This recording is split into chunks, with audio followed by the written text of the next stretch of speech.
Hello, everybody. Thanks for joining us. Welcome to Shut Up Football. I'm Jeff Stoltzfus. That's Kevin. And 'tis the season to get fired.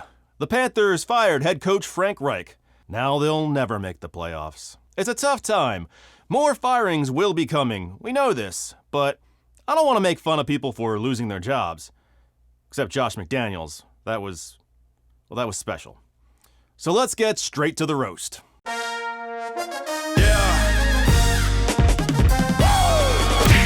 They had a special coin for Thanksgiving, honoring John Madden and a turducken, a.k.a. Birdception.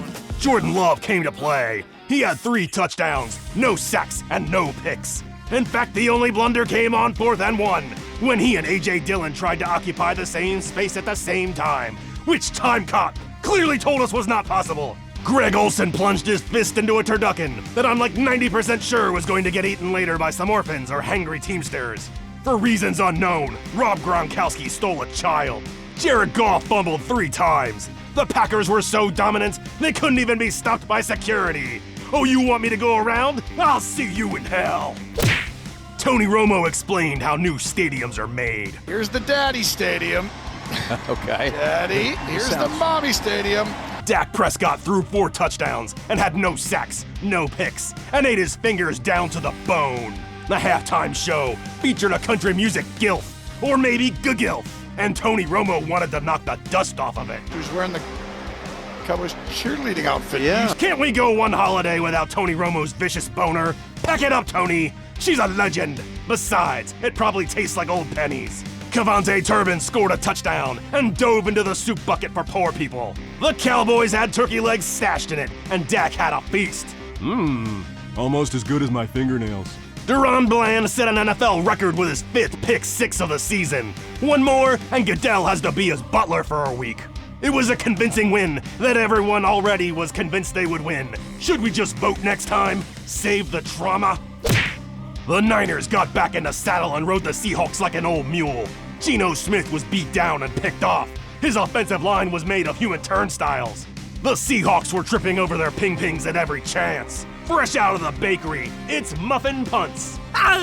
There was a very special halftime appearance by Headaches. This gum displeases me. Oh, some lucky fan just got gum in their hair.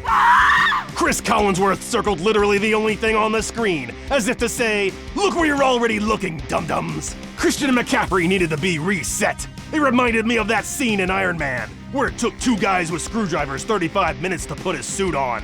All these sacks sort of look alike to me. After the game, George Kittle stole a turkey, as Georges are wont to do, and flung questionably cooked meat into the stands. Salmonella for everyone! Welcome to the first ever Black Friday game. Why fight the crowds at the mall when you can watch the Jets and fight sobriety? Tyreek Hill scored a touchdown and tossed the ball to his beautiful new wife, Fuzzy Buckethead. Can she even see? At least cut some holes like that kid from Fat Albert. Tim Boyle got his first start, and it didn't go so well. He launched one deep before the half, and it came back like a vindictive boomerang. They called it the Hail Mary. A tomahawk steak, baby. It's the key to life. Yeah, unless you're a cow. This game was a feast of sadness, marketed by lightning deals and paid for in referee blood. Tim Boyle took 7 sacks, fumbled twice, and threw 2 picks. He had a QBR slightly better than a corpse. Zach Wilson was demoted to 3rd string. What's up, guys? You still losing without me? That's a shame. For some reason, there was an eagle, even though it wasn't the Eagles, or even the Patriots. It wasn't even a turkey for Thanksgiving, which admittedly would have flown less far much faster. But at least, it would have made some sense, and we could have all had something to eat after. It was Baker Mayfield versus Gardner Minshew, which felt like someone having a dance-off against a mirror. The difference in this one? A ground game and one sneaky-ass coach who went for it on 4th and inches and converted through the air. Matt Gay doinked a 58-yard field goal, and the mascots crunched their cyanide capsules. Such is the life cycle of an NFL mascot. Tommy DeVito invited 200 people to watch him get used as a doormat. It was the Mac Jones Interception Show, starring Mac Jones as the man about to be benched. They showed a map to DeVito's house for all those thirsty-ass cartography bitches out there. Holy cannoli, it's the size of MetLife Stadium. Defensive coordinator Don Martindale said he watched film of Mac Jones, Bailey Zappe, and Will Greer to prepare for this game. and that's gotta be the most depressing film study since Sophie's Choice. Bailey Zappe looked like he could be my wingman any day. Patriot Chad Ryland missed his chance at overtime and most of MetLife Stadium, leaving a lot of questions, like where did this man's mouth go? Josh Browning showed up wearing a blanket from every grandmother's sofa. What's that? It's Jake? I don't believe you. Deontay Johnson nearly scored a touchdown, but it was ruled incomplete on the next play. Jalen Warren fumbled, and despite being the closest player to it and looking right at it, Deontay Johnson was simply all out of fucks to give. If he wasn't going to block on the play, he sure as shit wasn't gonna bend down slightly to get the ball. He turned his back and strolled away with the casual indifference of a high school guidance counselor. Najee Harris crashed into a puddle of humanity and pushed it for an extra 10 yards. Drew Sample caught a pass and shoved his blocker into the nether realm for points. For the third week in a row, the clock stopped working. It went to triple zeros. The broadcast simply read the quarter, but this time, the alpha ref was all over it. The clock is bullshit. The side judge had to keep time with his swatch. Come on, Roger. Even Mussolini got the trains to run on time. It was a rookie quarterback face-off, and I'm not going to show highlights because there were none. Nothing but happy faces. That's all I'm going to show. Context? Don't want it. Don't need it. Derrick Henry looks happy. He probably did some stuff. Jonathan Mingo dropped the ball when his ass went one way and his hands went the other. On 4th and 2, Chuba Hubbard scored a touchdown. It looked like a Panther was about to embrace one of the refs. Yes. Go to her. Trevor Lawrence stuck the ball into the end zone. Just the tip. Still counts. Tank Dell got another touchdown. And of course he did. It's Tanksgiving, a term that also applies to the Panthers. You burn! CJ Stroud ran for a score, but the elation was cut short after he discovers someone stole his yogurt out of the communal fridge, despite clearly being labeled. You owe me 86 cents, bitch. Amendola kicked a 48-yard field goal, but it bounced off the goalpost's forehead. Desmond Ritter's graphics showed where he'll throw an interception. Hey, he was right. What's that? There too? Nailed it again. You're on fire, interception Ritter graphic. What's that you say? I should use this graphic every time you throw an interception in the future. You know best. Ludacris was there. During halftime, they used him like a yo-yo. T.I. is here, Jeezy's here. Jesus was there. I find it very hard to believe he chose the second coming to be an NFC South game. Bijan Robinson had 2 touchdowns. On a second one, he ran to the elevators. He just likes to press the buttons. Despite repeated notifications by 23andMe to drop the matter, I remain convinced that Desmond Ridder is in fact the grandchild of actor Don Knotts. I mean, it's uncanny. Sean McVay started the game flanked by his clone. It just makes Organo Nation so much simpler. Matthew Stafford was making it rain. 4 touchdowns, including 2 to Tyler Higbee, who did his signature move, old man sore from yard work. Classic. Kyler Murray ran one in, and then right back to the bench to help the coaches with their Tinder profiles. Just tell her you're 6 foot. She ain't gonna measure. Clayton Tune got tush-push duty for the 2-point conversion, which just makes sense. His tush has less distance to push. Mark my words, this will be the hot new trend. 7-foot backups with huge asses. The Cardinals faked a punt and picked up the first down. Oh, sure. It's all finger guns and protein bars now. But let's see how you like clocking a combine full of punters 40 times next year. Don't encourage them. Carson Wentz saw his first action as a Ram. He looked like a lollipop that rolled under the couch. The Broncos came out hot. Samaje Perine smashed through a pile for 6.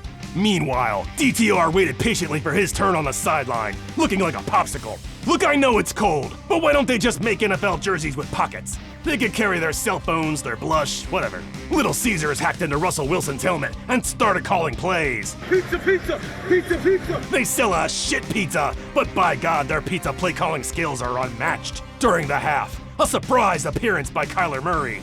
But how will we know when Bill Callahan's Cialis kicks in? Oh my. Wilson scrambled, but his receivers might as well have been a sex shop on 9/11. Nothing was open until Adam Troutman, by the hairs of his shinny shin, dragged like a queen. That's a half dozen, my friend. Philly fans were covered in trash bags. Because of the rain? Maybe. This game had everything. Shoves, handoffs to no one, horse collars, a working clock, 59-yard field goals in the rain just to get to overtime. Josh Allen was amazing. He threw a pair of touchdowns and ran for 2 more. They said he couldn't be brought down by just one man. but he's never heard my poetry. The most jaw-dropping moment came on a Hurts scramble, which sounds like a breakfast sandwich with a side of emergency care. Hurts found Olamide Zaccheaus in the back of the end zone with a perfectly thrown ball. A moment Jim Nantz punctuated with this. Zaccheaus, who went to high school with Swift. Yeah. Cool, I guess. Are you just reading out loud? In overtime, Josh Allen had the kill shot, but Jadinklage Margoon zigged when he should have zagged. He was furious until talking to Stephon Diggs and agreeing to blame it on Josh Allen. Hurts stuck him down the field and then right into the end zone for the win. After the game, the Bills shoved a fan. I don't care what you bench, my man. That is a losing proposition. I've seen these people flip a cop car and eat dog shit after a win.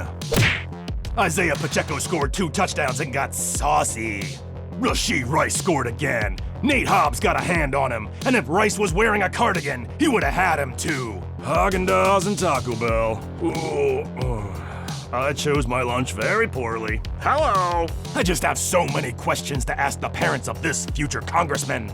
They're not even in Kansas City. Jason Garrett had his sleeves rolled up, which can only mean one thing. He just opened a jar for mother. It was a rough night for Justin Herbert, who probably flossed later and found more Ravens defenders. Zay Flowers had a pair of touchdowns, and then threw a bouquet only to get engaged? That's not how that works. That's not how any of that works. He ran it by Lamar, who was equally unimpressed. Ladies and gentlemen, White Pitbull. The Chargers broke out a trick play to get the first. It was Herbert, to Allen, to Eckler, to Dan Fouts, to Boltman. Why not? Get everybody's stink all over the ball. It's just gonna lead to a very confused bloodhound later when someone goes missing. Adrian Peterson was there to blow the crowd. All day.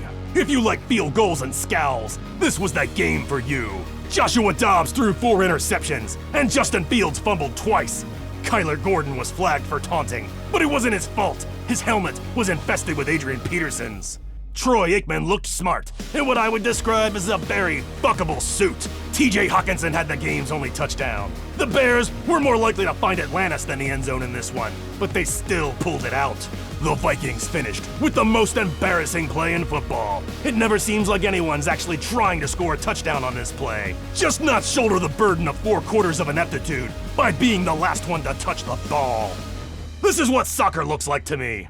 And now it's time for the soft pretzel of the week. Yummy. This week, the pretzel goes to Mike McDaniel for getting caught up in a play in the worst way. He slips out, kicks me in the shoulder, and elbowed me in my manhood. It hurt like a motherfucker, and I got hit in the dick. Sorry to hear about it, Mike, but... Oh, where's my pretzel? Where's my baby? Sorry to hear about it, Mike, but here's a pretzel for your dome shot. See, anytime I get a chance to use that, I will. I made that last year when Mac Jones kicked another player in the ting-ting, and I thought, maybe I should save this. It could come back. That's our 2nd time this season. Thanks for watching Shut Up Football. Leave your comments below, like, subscribe, say hi to your mom for me, and we'll catch you next week. Peace! Check the mic and make sure it sound right, boys.